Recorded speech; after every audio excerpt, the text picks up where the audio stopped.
Just when I thought I was out, they pulled me back in. Hey guys, long time no see. Welcome back to the channel. Big news, right? Really big news in the Harry and Meghan community. I know I said I wanted to take a step back, but this is kind of like, I have questions. I have a lot of questions, actually. And I know a lot of people are talking about like the logistics. They're like, oh, how sick is Charles? Is this a way for like Harry to divorce Meghan? Like there's all this stuff. I kind of want to zoom out and like actually just ask like bigger philosophical questions about kind of the whole Harry and Meghan brand. And I want to know what you guys think about it. I'm not going to try to put my opinion in there. These are just questions that I haven't really seen covered yet. We'll put it that way. All right, so number one, biggest question of them all, was Megxit actually necessary? I don't know. Number two, 6 years later, what's actually left? Now, you have to remember, when they left the UK, they had the Spotify deal. They had like the Disney like voiceover thing. Netflix signed them on. Like they had a lot of deals in a very short amount of time. That Oprah, right? Like it was a whole thing. And what do they really have left? Spotify, obviously we know one of the heads called them grifters. We have Netflix stepped back, right? There was some head of a talent agency that said Meghan wasn't particularly talented at anything. I don't think Harry's ever had an actual job. So it's not like his brother, the future King of England, who was a helicopter rescue pilot. Archewell Foundation is now Philanthropies. Harry has since stepped down from Sentebale. Like, do you see what I mean? Like, what do they actually have left? Are they actually sacrificing anything by leaving the States?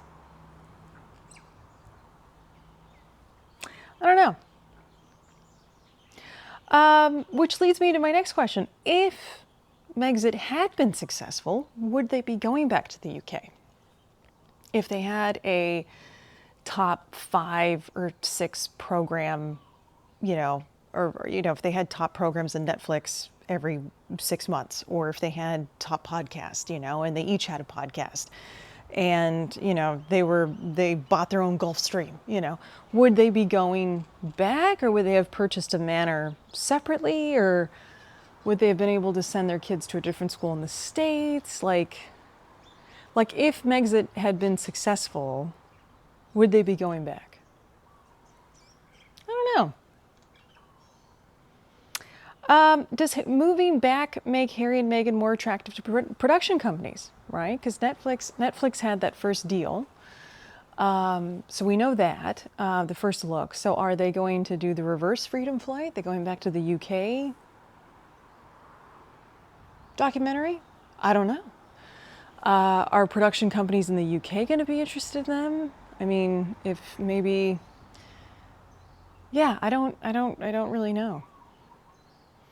How much of Harry's commercial value depends on being Prince Harry now that he's going to have proximity back with his father, right, the King of England? It's like, well, all right, does that increase his commercial likability or profitability? Again, he hasn't had a job, and it's not like their foundation did really well. Now it's Philanthropies, and now it was some weird thing with People magazine. I did a video on it. It was like, they were like, we're going to work under a different 501(c) or whatever. And I was like, that doesn't make any sense.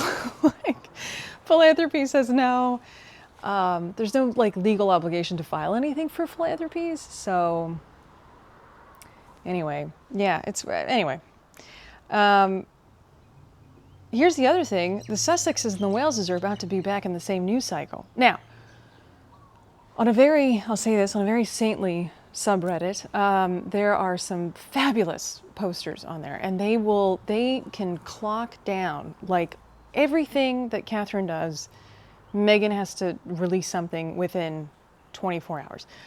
Same thing with William recently. Like Harry's been doing a lot of that as well. So, but the thing is, they had time, right? They had an ocean and a continent in between them. But now, if they have people on the inside and they know Catherine's going to go to this event, you know, is that when Meghan's going to go do yoga and Pilates? And then is it like a battle of who gets on the cover? Or is it more of, does the palace have embargoes? Like, how does that all work?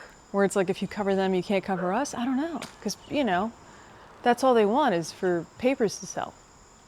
So, yeah, that's kind of a weird one. What happened with security? Because that was the whole thing, right? Even last year, someone had posted on the same subreddit about Harry saying, oh, there's no way that I can ever bring my family back to the UK. And this was in May of last year. But you also have to think of the timing, right? Because As Ever had launched, and they had a pretty good opening. So I'm thinking they probably launched it, they probably saw an influx of money, and then they were like, oh, let's just put the rest of, you know, kind of do a Hail Mary for As Ever. I don't know. Again, I don't want to speculate, but I can see where things were looking good, where it was like, oh, she's got a show on Netflix, it's top 10, her stuff sold out, like we're going to be making money now, you know? But nothing's really changed. And apparently there was this big trial, I guess he didn't win it, and so it's kind of like, but then we can also go back and look at when Harry was just out ringing doorbells all around London. So, I mean, is it really that dangerous? Is it really that dangerous? How connected is this move actually going to be to the royal family? So, Christmas, right? That's right around the corner. Are they going to go do Christmas? Like, are they going to go do the walkabouts? Are they going, or not walkabouts, but are they going to be in close proximity during the holidays? Are they going to go to the garden parties next summer?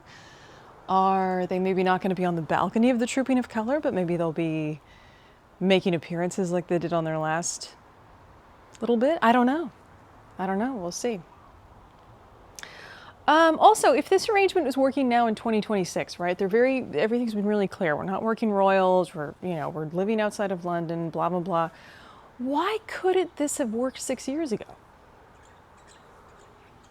Right? If this arrangement is okay now, they're still going to go and work on the charities that they want to work.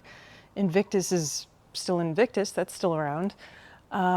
Why go to California? I mean, I think we all know why, because Oprah and Spotify and Netflix were waiting. But yeah, I just kind of think that's interesting. I'm like, well, couldn't you've just not done all of that and just lived in your mansion at Frogmore and then I don't know. And then number 10, which this goes in hand. You guys are asking what happens to As Ever. That's interesting because the EU laws, first of all, if you've never been to Europe, the food tastes totally different in Europe if you're from the States.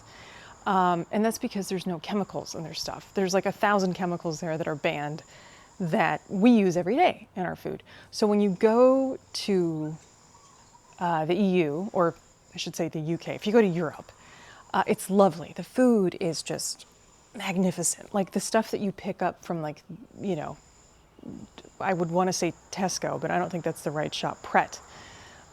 It's the most divine, delicious food that, a tomato tastes like a tomato. Anyway, I digress. But you can't import our food to there. You can, but I'm interested because I don't think the stuff that she used, I don't know if that's technically allowed. So is there going to be an As Ever UK? It went from sort of California coastal to, is it going to be British now? Is there going to be an As Ever X Highgrove collection, So that's the other thing, because she says she's still going to run it. But also from running my shop, Montecito Minimalist, I know that there's stuff that if I make it in the UK, it does not ship to the States because the tariffs are too high. So I have a water bottle, after the Daily Mail ran an article on my shop, I ended up doing the Sugars Tears collection because I was bullied a lot, and harassed quite a bit. And so I ended up doing a Sugar Steers collection. But one of the water bottles, someone in the States wanted to order it. And then they were like, oh yeah, we just, like they stopped, just one day, they just stopped shipping it. And like my aprons were printed in Germany. So like, you know, I had to find new printers and stuff, which is fine. But I know that like the tariffs are really high. So like, are they going to do an as-ever factory here and an as-ever factory in the UK? Like, which then comes to my little shop, Montecito Minimalist, which is what happens. Some of you have asked, what happens to Montecito Minimalist? And that is a really good question. But you know, it's funny. I was looking at it earlier this year, and I noticed that my biggest sellers were the Recollections May Vary collection, the Montecito Yacht Club sweatshirt, and then for candles, it was the Smells Like Todger Night Cream. Just because that's funny and cheeky and, you know, all the good stuff. And so I realized, and then Never Complain, Never Explain, and then the manifesting, where you can customize everything, that took off as well, like all over the world. So that wasn't just like limited to like one region or something. So I've been like slowly trying to pivot away, because of course like block lighting still sells, and like Keep Calm and Mind the Spare, those sales went up a lot. I got a lot of those all of a sudden out of nowhere, and I went, huh? And they were all in the UK, and I'm like, oh, and then this news broke. So I was like, oh, okay, that makes sense. But yeah, so I'm gonna pivot. I was thinking about maybe something that's a little more inspirational, something where maybe I shared like some of my favorite quotes that would look really good on a t-shirt or on a mug, or something funny or humorous, just because like this sells really well. Never Complain, Never Explain really sells well. So I think there's still a market for that. I just kind of have to like, I got to figure it out. I got to pivot. So yeah. Anyway, so those are the questions. I'm going to put those, because there was 8 or 9 or 10 of them. I'm going to put those in the description below so you can go ahead and read. But yeah, I really want to know like your comments and your thoughts and your ideas, and like, yeah. So there you go. Also, if you're still here, I did leave, so I don't know if you know this, but airline pilots, we have to do like an annual recall every year, and which I made a post about this, but in case you didn't see my post, I basically just I just fly and then I read our manuals for about the month leading up to these exams, because it's like 4 days of exams and you sit in a sim and there's all kinds of stuff. So, but I do have a couple of ideas for like documentaries that I want to do, and like kind of like shorter documentaries. I'm going to be back on the mainland in a couple weeks, so I'm going to try to put that together. But we'll see. Yeah, because I want to put out good quality content for you guys. You know, I don't just want to like put out stuff just to put out stuff. I want something where if you're curious like I am, that you're going to come and you're going to see like a really good program. I think this was interesting what happened just now, but yeah. And then who knows, this might, you know, become something else totally different. So anyway, thanks for stopping by. Let me know what you guys think, and I'll see you in the next one.